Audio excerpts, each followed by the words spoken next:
SDC. My name is Sarah Andrew, and I'm the Special Project and Clinical Coordinator. Today I'm here to talk with you about vehicle safety, and even more specifically to talk with you about behavioral concerns that can come up while transporting individuals with developmental disabilities.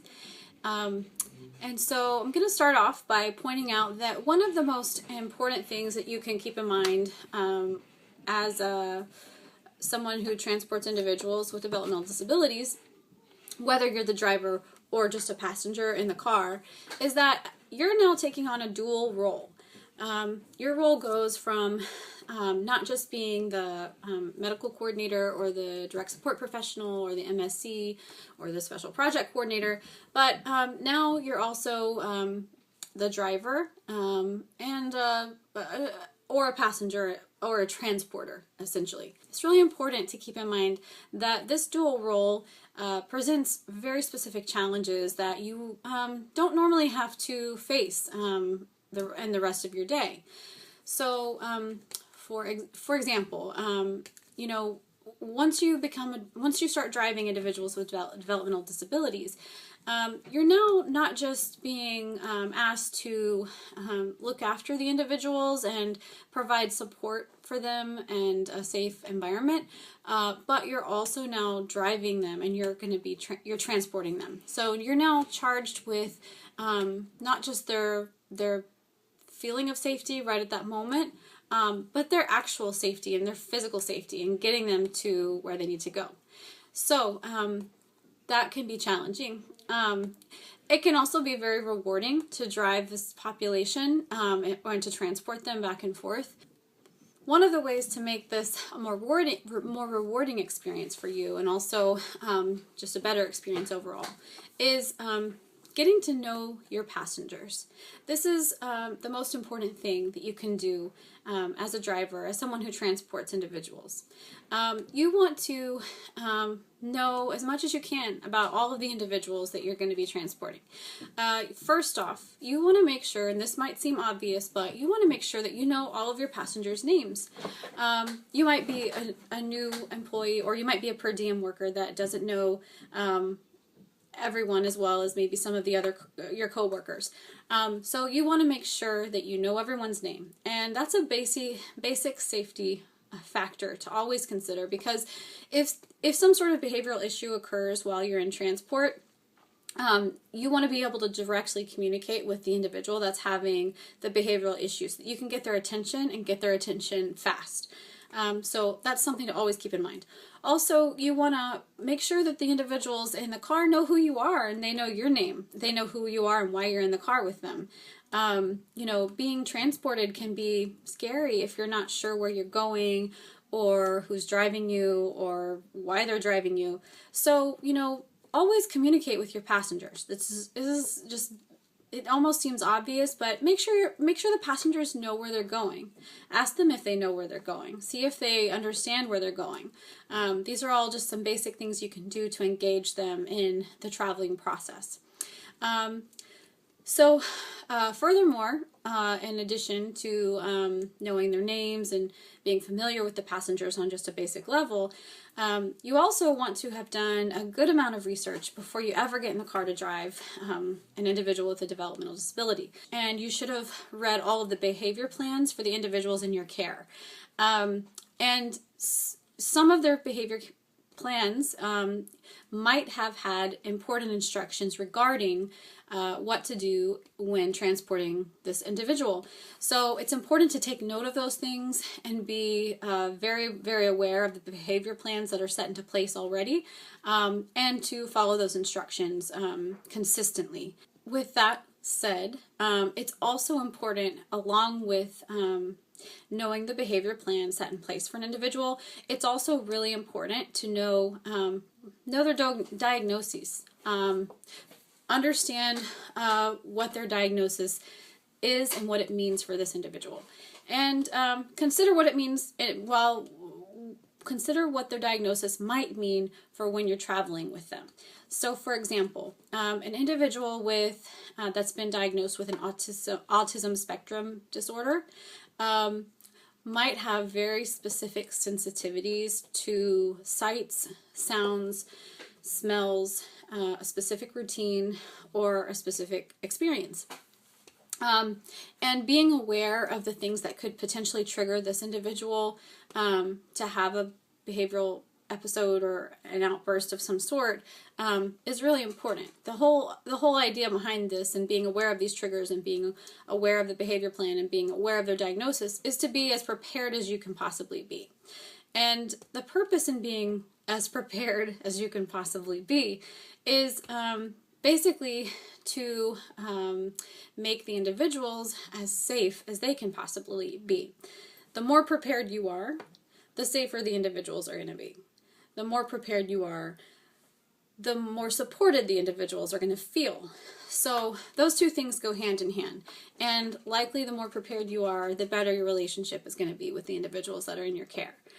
So just something important to think about.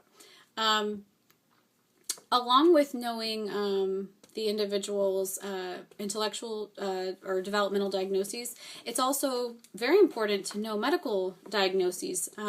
So, for example, you want to be aware of the fact that somebody is hearing impaired or visually impaired. That can make a big difference in how you are able to communicate with them while in the car. Other things to keep in mind, if somebody's diagnosed with dementia, which definitely happens and is happening more and more with the population of individuals with developmental disabilities. And it's possible that an individual that's been diagnosed with dementia might not know where they're going. They might not remember where they're going. You might have just told them where they're going and they've already forgotten and they're asking you again. It's important to be aware of this because if you think about it, if you put yourself in their shoes, it could be very scary to be in an experience where you don't know where you're going and you don't know who the people are that are with you, and you don't know why you're going anywhere in the first place. So I just want to bring that up because it's important to try not to get frustrated with individuals who might be repeatedly asking you where they're going, where are we going, where are we going.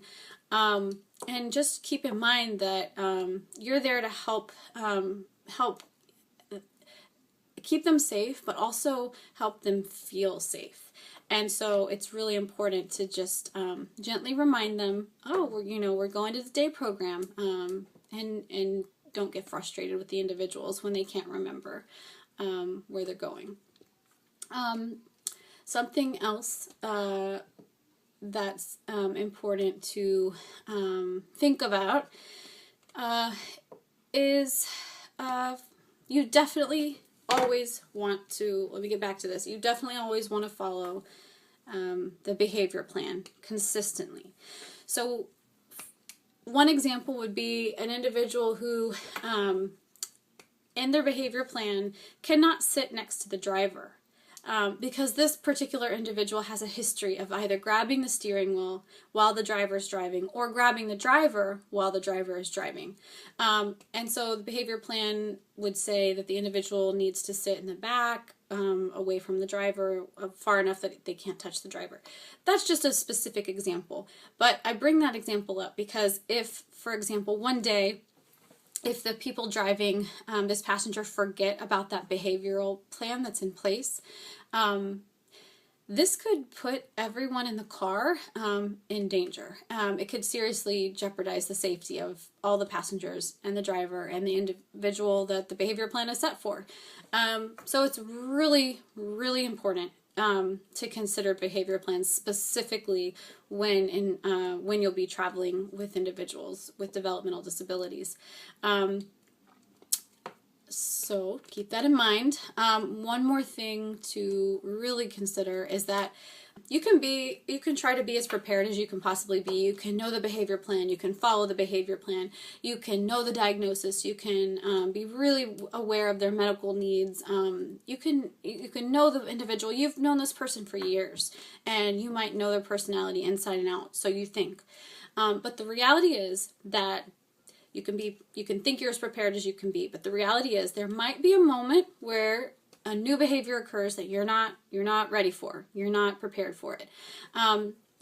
So basically, being prepared does not eliminate the need to be all prepared for new behaviors or a new pattern of occurrences or behaviors that might take shape. So with that said, you must document any notable behaviors that you witness while traveling with individuals in your care. You can talk to your direct supervisor if you're not clear on how to document those behaviors. However, likely you would be writing up a PBO or writing up notes. Also, verbally communicating any notable behaviors to your coworkers, as well as definitely your direct supervisor, is really important as well, because the other people who are working with you, you guys are a team, and this is not just one person doing everything all the time. This is a team situation, and the reality is everyone's going to be safer. Everyone's going to benefit from you guys communicating with each other on what you see. But keep in mind, verbally communicating isn't enough, and we do need a written documentation of behaviors.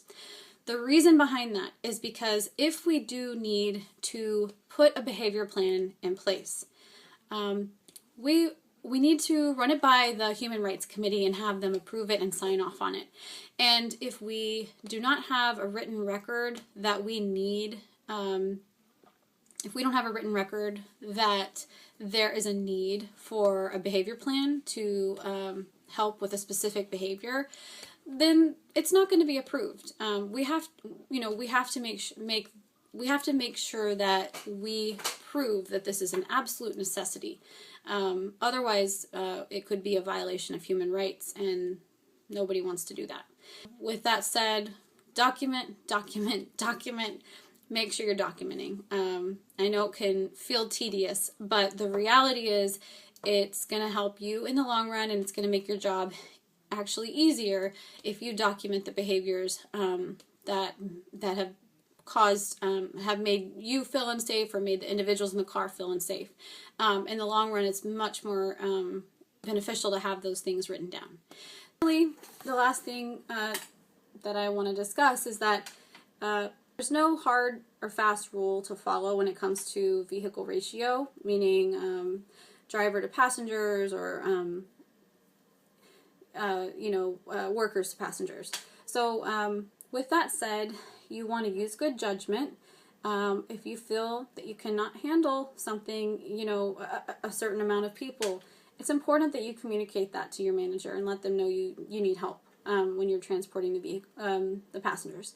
Also, follow the behavior plan, because a lot of times the behavior plan will actually specifically request, a worker sit next to this passenger, or a worker sit behind this passenger, just have another worker in the car.